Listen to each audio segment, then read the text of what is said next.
बिस्मिल्लाहिर्रहमानिर्रहीम। अस्सलाम वालेकुम। की हाल चाल है मेरे बहन भाइयों, उम्मीद करना तुम ठीक हो। ते अल्हम्दुलिल्लाह से थोड़ी दुआ मना ठीक ठाक हैं। अज का व्लॉग शुरू करने से पहले मेरी एक छोटी जी रिक्वेस्ट है कि मेरी वीडियो लाइक किया करो और मेरे चैनल को सब्सक्राइब कर लो ताकि मेरे हर आने वाली वीडियो थोड़े तक बआसानी पहुँच सके। जिथे भी रहो खुश रहो, बात रहो, हमेशा हंसते मुस्कुराते रहो। साडी दुआवां हमेशा थोड़े नाल ने। हाँ जी, तो अज जो है ना माशाअल्लाह मौसम बहुत ही खूबसूरत बने हुए है। और मैं इधर मस्जिद चाया नमाज पढ़ने तो बाद मैं वेख्या कि ओ उस्ताद होरी जो है ना इमरान होरी, इमरान मेरा जी पेंटिंग दा उस्ताद है। ओ वेखो एंड वाली उत्ते चढ़े हुए क्योंकि वो लड़ियां ला रहे हैं 12 रबी अव्वल की खुशी नाल। अहमद भाई होरी भी हैं। ते ए वेखो ए सूरत हाल है जी मस्जिद दी। हाँ जी माशाअल्लाह, कितना खूबसूरत नज़ारा लग रहा है क्योंकि पिछू बदल बने हुए ने। ते मास्टर इमरान होरी उत्ते चढ़े हुए ने। फिलहाल तो मैं जा रहा बाजार, कोई थोड़ा जिहा काम है मैनू। तो उस तो बाद जो मेरा टाइम लगा तो फिर मैं आके विखासा थानू भी की सूरत हाल है और उस्ताद होरी किवें करके लड़ियां ला रहे हैं। हाँ जी माशाअल्लाह। तो ए वेखो ए फुल लगे हुए हैं, कितने खूबसूरत हैं, बड़े प्यारे लगते हैं। होंदे बिल्कुल ही हल्के हल्के ने, बरीक बरीक, बाकी बड़े खूबसूरत लगते हैं माशाअल्लाह। तो यह जो है ना यह पार्क बनया हुआ नाल उस्तादा साडे इमाम मस्जिद हाफिज साहब। पहले इत्थे तला वगैरह घाह शाह हा, पर हुण फिलहाल उन्हें कट दिता, मतलब खत्म कर दिता इत्थों वो सिस्टम।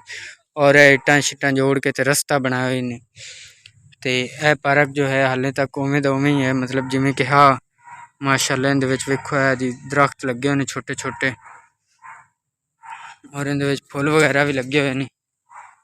वेखो दरम्यान दे विच जो है ना शतूत लगा हुआ है। शतूत नूं ना जिवें कीड़ी जी लगी हुई है, वेखो पत्ते नाल खजदे जांदे ने। हाँ जी, तो हुण जो है ना अल्लाह कीता तो मैं घर पहुँच आया। तो वेखो जी बच्चे जो है मदरसे च वापस आ रहे हैं। अल्लाह रखा भी है, मोहम्मद अजीम भी है, इकरा फातिमा भी है, नाल दूसरे बच्चे भी हैं जेहड़े कि मदरसे पढ़न जाते हैं सारे। वेखो माशाअल्लाह। तो हुण चलने आपां घर। हाँ जी, खाला और बैठे ने माशाअल्लाह।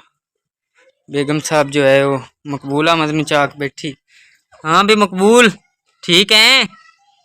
वो तो रो रहा मुँह डिंगा करके निकिया अखी आला। तो इकरा फातिमा जो है वो वेख रही बच्चे नूं।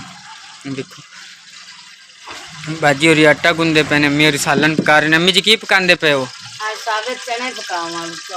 अच्छा, काले चने पका रहे हो? ठीक जी माशाल्लाह। तो यह जो है ना प्याज ते टमाटर हैं। मैं लाल मिर्चा कुटिया ने। हाँ जी, आज मैं क्या पीसियां नहीं पाने, आज मैं सब्जियां मिर्चा कुटिया ने मसाला बनाया। अच्छा हाँ जी, ठीक हो गया। ते चने आ चने ने उबले पे ने। हाँ जी। हाँ जी माशाल्लाह। तो वेखो जी चने उबले पे ने। अम्मी होरी सालन पका रहे हैं, बाजी होरी आटा गुंदे पे ने। मेरे आखे मैं सालन बनानी है, तुसी आटा गुंद नाल ते लेट हो जाने, नाले मौसम खराब है। मैं चलो जल्दी जल्दी नाल मैं रोटियां ला ले सी, मेरे सालन बना ले सी। हाँ जी, क्योंकि बदल जो है ना वो बने हुए है, तो इस वजह तो बाजी होरी जल्दी कर रहे हैं कि टाइम नाल ही बंदा खा पका लवे। बाद मुड़ जो 12 शाग मुड़ो बूंदियां जी बंबट जे हो जाते हैं सारे। हाँ जी, तो रोटी खावन की लज्जत नहीं रही, स्वाद नहीं रहा।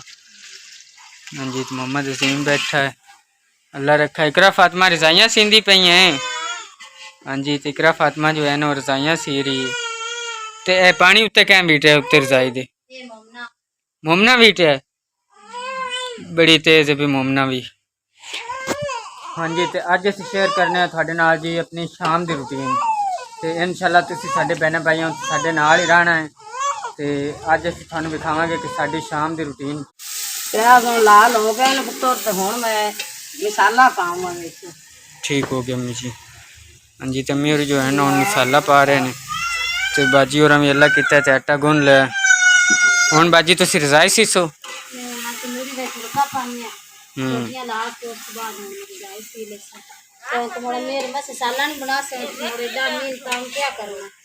ठीक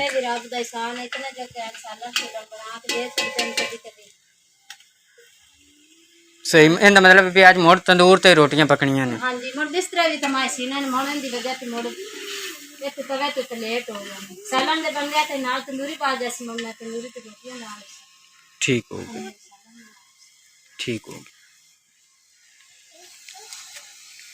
हाँ जी अम्मी जी, तो कितने टाइम तक चने बिच पाने ने? पहला तो मसाला बहुत जाता है ना। हाँ जी मुड़ तो पानी लावना है, पानी में बड़ा पोसे गरम पोसे कुट्टू चने पा देने। ठीक, चने पा के तो मुड़ो जिसमें थोड़ा थोड़ा छोरा रह गया उस उतार सा थल्ले सालन बन गया। ठीक। हाँ जी, तो बाजी और जो है ना वो अज तंदूर बाल रहे हैं क्योंकि तकरीबन कोई हफ्ता हो गया भी असी तंदूर ते रोटियां नहीं लाइया। तो अज बाजी और लाओ क्योंकि इन्होंने रजाई सीनी है ना, इन्होंने इस वजह तो जल्दी कर रहे हैं भी मतलब इधर रोटियां जल्दी जल्दी लग जाए। हाँ जी, तम्मी और जो है ना वो चने पा रहे हैं विच सालन दे। तो बाजी और जो है उन्होंने तंदूरी बाल दी तो हुण बाजी और रजाई सी रहे हैं। अच्छा बाजी, कितने पैसे लेंदे ने इस रजाई दे? न्यालचा जो थल्ले पांदे ना मंजी दे उत्ते हाँ जी, गद्दा गत्ता इंदा देंदे ने 200 ते जेड़ी हुंदा रजाई हुंदा देंदे 300। थोड़े चलो मजबूरी तो कोई लोड़ थोड़ तो पूरी हो ही जांदी। मैं चलो तंदूरी बल्दी कुतने चेर में 2 सुइयां लाईयां मैं चलो तने चेरे सीप जैसी। ठीक हो गया। तो है तो भी काफ़ी मेहनत का काम है, वेखो ना बिल्कुल ही बरीक बरीक नालियां मारनी पौंदियां ने। बड़ी ख्याई दा काम है, हत्थां दे विच सुइयां वाज वाज के विच जख्म हो जांदे ना, वेखन सुइयां छेक छेक के धागे आए वेखो ये भी बड़ी ख्याई दा काम हाल हो हुंदा। जाता है हत्थां दा सुइयां लग लग के।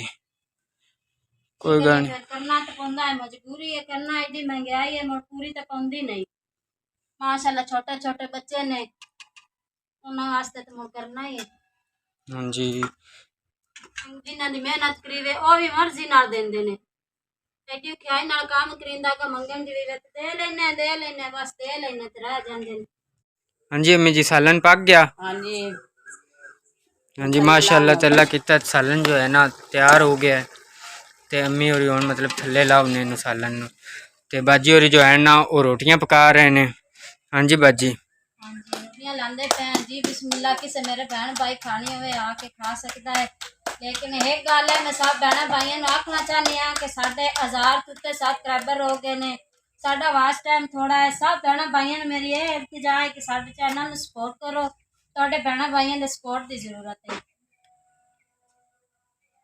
साडा वाच टाइम काफ़ी थोड़ा है तो कि साडे सब बहन भाई ने मिन्नत है कि साडे चैनल ਨੂੰ सपोर्ट किया जाए। हाँ जी, तो हुण जो है ना अल्लाह किता है तो बाजी और मतलब रोटियां बाजी और ला रहे हैं तो अम्मी और सालन पका लिया है। तो अज का व्लॉग आप इत्थे ख़त्म करने हैं इंशाअल्लाह अज़ीम। अगर ज़िंदगी रहे तो फिर मुलाकात होसी। अपना ख्याल रखा करो। खुदा हाफिज़।